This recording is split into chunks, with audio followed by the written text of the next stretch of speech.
Aujourd'hui, il fait méga moche dehors et du coup, je me suis dit que j'allais vous filmer un petit vlog parce que mon humeur intérieure est totalement liée à celle de la météo et si je fais rien de la journée, et ben ça va pas le faire. Donc je me suis dit qu'un vlog, ça faisait longtemps, ça allait me faire du bien et de deux, ça allait m'obliger à faire des choses dans ma journée. Donc je t'embarque, je sais pas du tout ce qui va se passer, mais ça va bien se passer. Et en fait, si j'ai eu cette idée, c'est grâce à Safia Ayad, avec qui je discutais hier pour le podcast. D'ailleurs, c'était un épisode, ça va être un épisode absolument génial. Safia, elle est juste magique, incroyable. Si tu la connais pas, je te mettrai le lien de sa chaîne en barre d'infos. Mais je suppose que si tu me suis, tu la connais déjà. Et du coup, Safia, elle m'a donné l'idée de faire des vlogs parce que dans un de ses derniers vlogs, elle disait qu'elle était comme moi, qu'elle n'avait pas d'énergie cette journée-là et du coup qu'elle s'était obligée à filmer un vlog pour faire des choses, que ça allait marcher pour elle. Donc je me suis dit, pourquoi pas essayer moi aussi, vu qu'en ce moment je ne fais rien du tout, ça pourra que être positif. Et du coup, pour commencer ma journée, ça va être répondre à tous vos commentaires sur Instagram parce que j'aime bien commencer ma journée avec vos petits mots doux, vos petits mots doux, c'est pas des mots doux, vos petits mots souvent d'encouragement ou vos questions sur mes posts, ça me fait toujours du bien. Ensuite, ça va être les mails. Comme ça c'est fait parce que sinon je les vois dans ma boîte mail et j'ai les petites notifications là, tu sais, j'ai les numéros qui s'accumulent au fur et à mesure et ça me stresse. Donc il faut absolument que ma boîte mail soit vidée pour que je puisse commencer la journée sur de bonnes bases.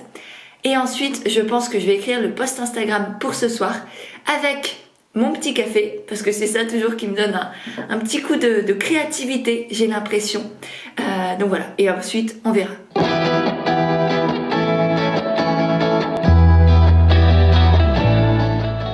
Tiens, petite astuce, si toi aussi tu essayes de répondre à un maximum de commentaires sur Instagram et que tu as tendance à te perdre entre ceux à qui tu as déjà répondu ou pas, moi, ma petite technique, c'est que je like chaque commentaire avant d'y répondre. Et comme ça, je sais que tous les commentaires que j'ai likés, donc tu vois les petits cœurs rouges là, tous les commentaires que j'ai likés, ce sont les commentaires auxquels j'ai déjà répondu.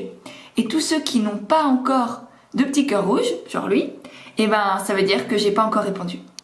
Et d'ailleurs, au passage, c'est vraiment hyper important d'essayer d'échanger avec un maximum de personnes sur Instagram, que ce soit en commentaire, dans les messages privés ou même aller toi vers les personnes. C'est vraiment ça qui va t'aider à créer du lien avec les gens. Instagram, ça peut être une plateforme absolument incroyable pour se créer un réseau, pour échanger avec des personnes qui sont dans le même milieu que toi, qui ont les mêmes valeurs que toi. Ou tout simplement pour découvrir justement de nouvelles opinions, par exemple, de nouvelles thématiques. Mais c'est aussi important de donner tout ce qu'on te donne à toi. Et si par exemple quelqu'un écrit un commentaire sous ton post, même si un commentaire qui de prime abord ne nécessite pas forcément une réponse, réponds à cette personne. Dis-lui simplement merci, repose-lui une question, mets un petit cœur sous son post à lui, va voir son profil par exemple aussi. C'est vraiment comme ça que tu vas pouvoir te créer une communauté avec des gens qui sont vraiment engagés, les prendre pour des êtres humains, pas simplement pour des abonnés qui sont là pour liker, pour commenter. Non, les considérer vraiment comme des êtres humains. J'ai répondu à tous mes commentaires sur Instagram et avant de passer à mes mails, je me suis dit que j'allais me faire une petite citation du matin. J'aime bien m'écrire une citation le matin. Souvent elle est extraite d'un livre et donc je l'écris dans ce petit carnet, un carnet tout bête de chez Ikea, d'une ancienne collection que j'aime beaucoup malgré tout. Malgré tout, ouais, c'est Ikea quoi, mais bref. Et alors attends, je vais sortir le livre d'où je tire la plupart de mes citations en ce moment, mais en fait t'étais dessous, la caméra était posée dessous. Et en fait, c'est ce livre-là de Christiane Singer qui s'appelle « Où cours-tu? Ne sais-tu pas que le ciel est en toi ?» et qui est juste incroyable. Je vous en ai parlé sur Instagram, je vous ai fait tout un post dessus et je vais continuer à vous en parler parce que vraiment il est magnifique. Et il y a plein de passages que j'ai envie de surligner, d'inscrire quelque part. Et du coup je note tout ça dans ce petit carnet et ça me fait le plus grand bien parce que du coup ça me permet aussi de commencer la journée sur de bonnes bases. Je vais te montrer à quoi ça ressemble. Donc voilà, c'est tout bête mais j'écris simplement des passages du livre, notamment celui-ci qui m'a énormément parlé, que j'ai écrit ce matin. Je te laisse mettre sur pause pour le lire si tu as envie, mais il y a plein de passages qui m'ont beaucoup plu et ça fait du bien, je trouve, de s'inspirer d'autres personnes et notamment de cette femme qui est juste incroyable. Je me suis posée dans mon canapé parce que j'attends le coup de fil d'une amie. En attendant, je lis mes emails. Et là, je viens de tomber sur une newsletter que j'aime beaucoup qui s'appelle Vox et qui fait en fait un résumé de l'actualité. Je regarde plus du tout la télé, c'est vraiment, je regarde juste Netflix, des séries de temps en temps. Et encore, c'est vraiment pas fréquent. Alors qu'avant j'étais une grosse accro aux infos, à l'actualité, etc. Notamment quand je préparais Sciences Po avant mon école de commerce. J'étais tout le temps au taquet sur l'actualité. Aujourd'hui, j'essaie juste de rester informée, tout simplement, d'avoir le minimum syndical d'informations, savoir ce qui se passe dans le monde parce que c'est extrêmement important. Et puis en même temps, ne pas être complètement submergée par toutes ces informations. Et là, du coup, dans le Vox, il donne à la fois les dernières actualités, comme je viens de te le dire, mais aussi des informations X ou Y avec, on découvre parfois des petites entreprises, des associations, des choses comme ça. Et là, par exemple, un des sous-sujets du jour, c'est la culture de l'avocat. Et je savais que c'était absolument atroce au niveau, que ce soit au niveau écologique, environnemental, pour les travailleurs aussi. Et là, j'ai la preuve, parce que même si on adore l'avocat, que c'est plein de bonnes choses, que c'est plein de bons gras, de bonnes vitamines, etc. Je pense que c'est important de se remettre en question sur notre consommation d'avocat. Je sais que par exemple j'ai des amis ou des proches qui en consomment énormément tout au long de l'année et c'est franchement pas terrible parce que là par exemple ce qui est marqué c'est que pour faire pousser 3 avocats il faut 1000 litres d'eau, donc ça déjà c'est énorme. En plus de ça il faut rajouter le transport. Parce que les avocats, il faut qu'ils soient transportés de manière réfrigérée. Donc ça aussi, ça consomme énormément. Et quand ils viennent de l'autre bout de la planète, d'Amérique du Sud par exemple, c'est catastrophique. En plus, t'as l'avion, donc ça n'arrange rien. Et du coup, il y a aussi beaucoup de trafic autour de mafias en fait qui se sont emparés de cette industrie-là. Et du coup, ils disent qu'il y a énormément d'extorsions, d'enlèvements, de vols faites par des cartels, notamment au Mexique ou au Pérou, au Chili et même en Afrique du Sud aussi. Enfin bref, c'est je pense important de prendre conscience de tout ça et peut-être de remettre en question sa manière de consommer.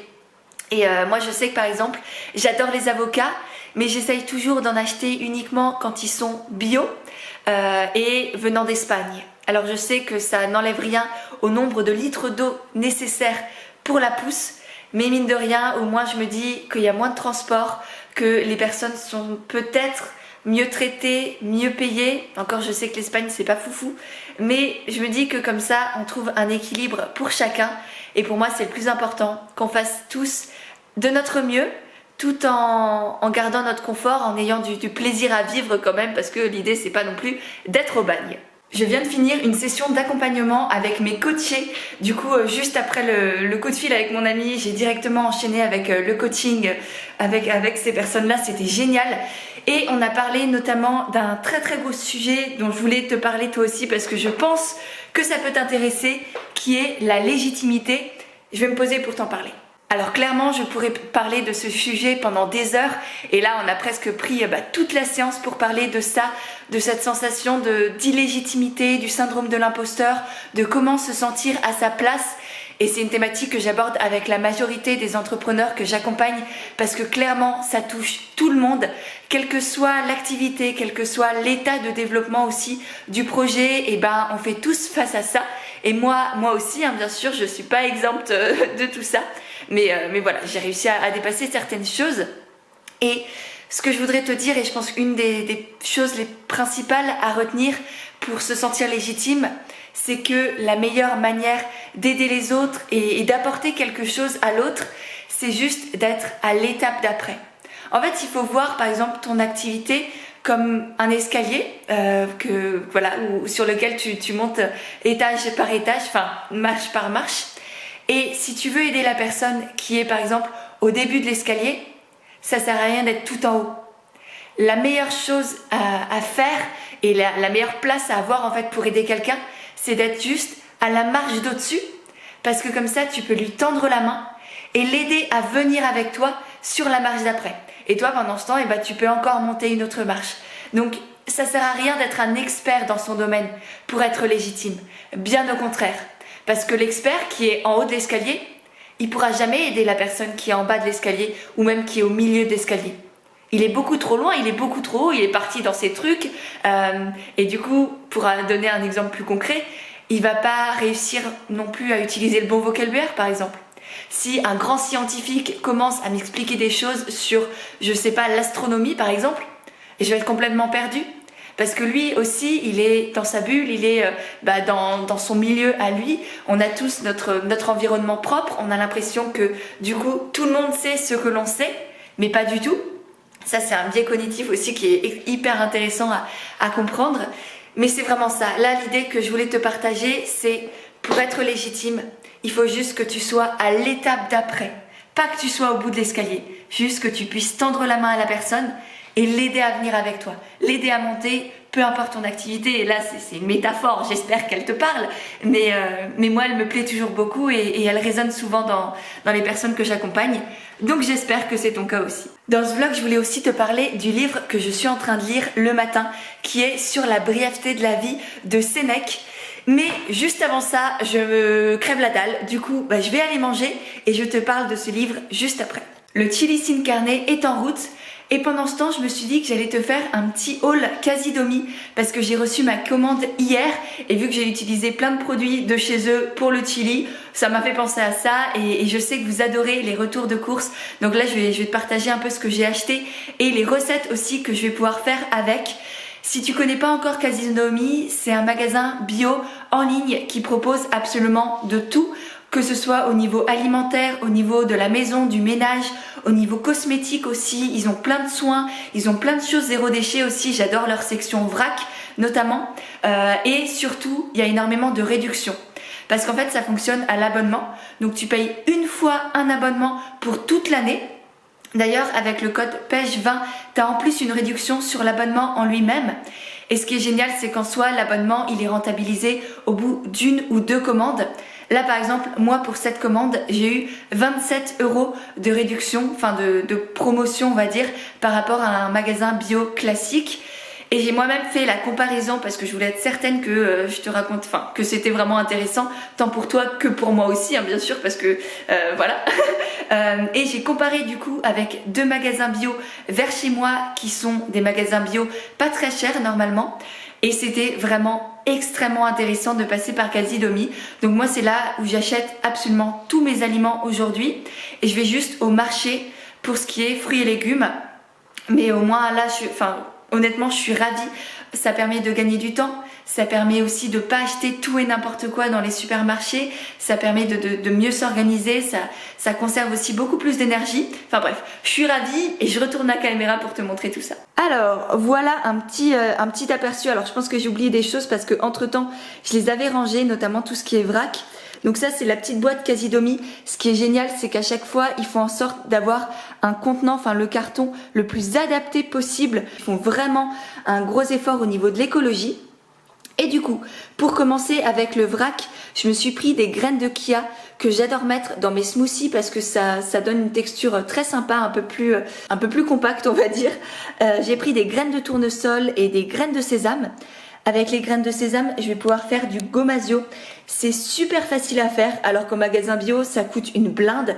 En réalité, c'est juste du sel et du sésame mis dans la poêle et broyé un peu, donc il n'y a pas plus simple. Ensuite, j'ai repris leur kombucha qui est juste délicieux. J'ai pris du coup celui fruit de la passion et chanvre. Il est incroyable. Le kombucha, c'est génial pour tous les, on va dire, les problèmes digestifs, pour prendre soin de ses intestins et des bactéries de notre système digestif. Et en plus, c'est délicieux. Donc j'en ai repris. J'ai repris aussi leur peanut butter qui est juste incroyable aussi. Ensuite, en termes de protéines pour les végétariens, j'ai repris du tempeh, c'est à base de soja fermenté. J'ai pris aussi quelques conserves parce que moi honnêtement c'est une vraie galère à cuire soi-même, donc je les prends en conserve. Là j'ai testé aussi ceux-là, alors il me semble qu'ils sont aussi chouettes au niveau des protéines. Il y a 7,4 grammes de protéines pour ces haricots là, enfin ces légumineuses là. Donc je vais tester, et sinon les traditionnels pois chiches et haricots rouges. Et j'ai aussi pris des petites fèves comme ça que j'avais jamais testées. Je me suis dit que ce serait rigolo dans des salades ou dans des n'importe quoi, ça passe toujours. Et pour finir, j'ai repris des épices et notamment du cumin. parce que j'ai une consommation assez incroyable de cumin. J'en mets dans tous les plats, notamment dans mes dalles. Là, j'en ai mis dans le chili sin carne. Et le cumin, c'est aussi génial pour tout ce qui est intestin et digestion. Donc voilà pour mes courses chez Casidomi. Vraiment, je t'invite à y jeter un œil au moins parce que tu verras, c'est juste incroyable. Ça permet, comme dit, de gagner du temps, de l'argent aussi et bien sûr de l'énergie. En plus, tu as mon petit code promo que je te mettrai aussi en barre d'infos, pêche 20, qui te permet d'avoir moins 20 €. Donc c'est toujours chouette, c'est une grosse économie. Et comme ça, toi, tu es tranquille pour toute l'année. Sur ce, j'ai encore plus faim qu'avant, donc je file manger. Bon, voilà, on va enfin pouvoir se poser pour papoter lecture. Je viens de finir de manger, donc si je suis un peu raplapla, c'est pas de ma faute, c'est mon estomac. J'ai beau avoir mis du cumin et bu un petit verre de kombucha avant de manger, ça m'a pas aidé. Bref, du coup, je voulais te parler de ce livre-là, du coup, qui est sur la brièveté de la vie de Sénèque. Ce livre, je trouve que le titre lui va pas du tout, parce que pour moi, il est plus sur l'instant présent. Effectivement, il parle de la vie, du temps qui passe, du futur, du passé, du présent. Mais pour moi, c'est plutôt une ode à apprendre à vivre le moment présent, à arrêter de courir après le temps en fait, à arrêter de courir de partout, à arrêter de penser au futur, à arrêter de ressasser le passé et vraiment à apprendre à vivre là, maintenant, ici. Et pourquoi est-ce que c'est extrêmement important? Pourquoi est-ce que là par exemple le petit chapitre, en fait c'est juste des tout petits chapitres d'une page à chaque fois. Ça par exemple c'est un chapitre, c'est vraiment un tout petit livre, il est rikiki et pourtant il est d'une richesse absolument incroyable. Vraiment c'est presque un des plus beaux livres de développement personnel que j'ai lu. Il est plutôt accessible. Alors oui, c'est Sénèque, c'est de la philosophie, mais pour moi pour moi les deux sont un peu liés, la philosophie et le dev perso. C'est vrai que le dev perso ça peut être vu parfois comme de la philo de comptoir, pourquoi pas, en tout cas pour moi tous les deux nous apportent beaucoup et vraiment je ne peux pas te le résumer, même s'il est tout rikiki, c'est juste pas possible. J'avais fait un post sur le sujet sur mon compte Instagram que je te remettrai dans la barre d'infos, dont j'étais plutôt fière, qui est plutôt bien fait, qui t'explique aussi une des très belles notions qu'il y a dans ce livre. Mais tout ce que je peux te dire, c'est fonce, trouve-le, achète-le, emprunte-le, peu importe. Il est tout pas cher, du coup il coûtait 2,50 € il y a quelques années, parce que je pense que le mien a pas mal d'années vu qu'il m'appartenait à ma famille avant, enfin à une personne de ma famille. Et vraiment, c'est une ode à vivre l'instant présent.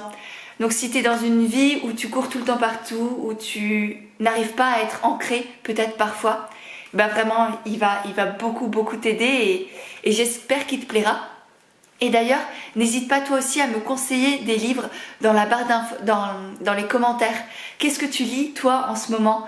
Est-ce que peu importe que ce soit du dev perso, des romans, autre chose, je serais très curieuse, je suis toujours heureuse de découvrir vos lectures à vous. Donc c'est aussi l'occasion de partager là-dessus. Et de toute manière, je pense que je t'en reparlerai aussi sur Insta. Je viens de recevoir un message de mon ami que j'ai aidé ce matin qui me propose pour me remercier qu'on prenne un café ensemble, de m'offrir un petit café goûter, je sais pas quoi. Du coup, je vais y aller, j'ai grandement hésité avec le temps, mais je pense que ça peut me faire que le plus grand bien de sortir de chez moi justement. Je serai peut-être d'autant plus heureuse de rentrer après, qui sait. Et du coup, comme il s'est arrêté de pleuvoir et qu'il fait juste très gris, je me suis dit que ce serait l'occasion de mettre mes nouvelles chaussures éthiques que je viens de recevoir de la marque Jules & Jen, qui sont juste magnifiques. Donc voilà à quoi elles ressemblent, j'en suis mais tombée raide amoureuse. Je t'en parlais dans mon article sur les marques éthiques et françaises. Donc là c'est une marque française 100% éthique, vraiment c'est incroyable. Ils sont hyper transparents sur le processus, que ce soit sur l'origine des matières, que ce soit sur la fabrication. Et vraiment je suis tombée amoureuse de leur concept, tant pour la qualité des produits que pour leur démarche bien sûr, pour les valeurs qu'ils partagent. C'est vraiment une très belle découverte. Donc ce sont des chaussures que j'ai reçues gratuitement, mais je suis pas du tout parlée pour vous en parler, c'est juste que j'ai un coup de cœur et quand c'est le cas je vous le partage. Je te mettrai d'ailleurs l'article en lien dans la biographie. C'est un article où j'ai répertorié plein de marques éthiques françaises avec des prix plutôt accessibles je trouve. Donc voilà, si ça t'intéresse, direction la barre d'infos. Et sur ce, j'attrape ma veste et je file dans le petit café. Je te reprends en fin d'après-midi, je viens de rentrer du café. C'était super sympa avec mon ami, vraiment, j'ai toujours la flemme de sortir, mais je ne le regrette jamais. Et ensuite, du coup, j'ai passé l'après-midi à travailler dans le café. J'ai notamment travaillé sur le post Instagram en lien avec le podcast qui est sorti ce matin, qui était l'interview de Chloé Bloom, que je t'invite vraiment à aller écouter. Je te mettrai le lien directement dans la barre d'infos parce que vraiment c'est un très très bel échange qu'on a eu avec Chloé. J'ai déjà eu plein de retours cet après-midi sur le podcast parce que vous me disiez qu'il vous plaisait. Donc je suis ravie. Et j'ai aussi commencé à monter ce vlog et je vois qu'il est déjà très très long. Du coup, je vais m'arrêter ici. J'espère vraiment qu'il t'a plu. Si c'est le cas, n'hésite pas à me le dire en commentaire.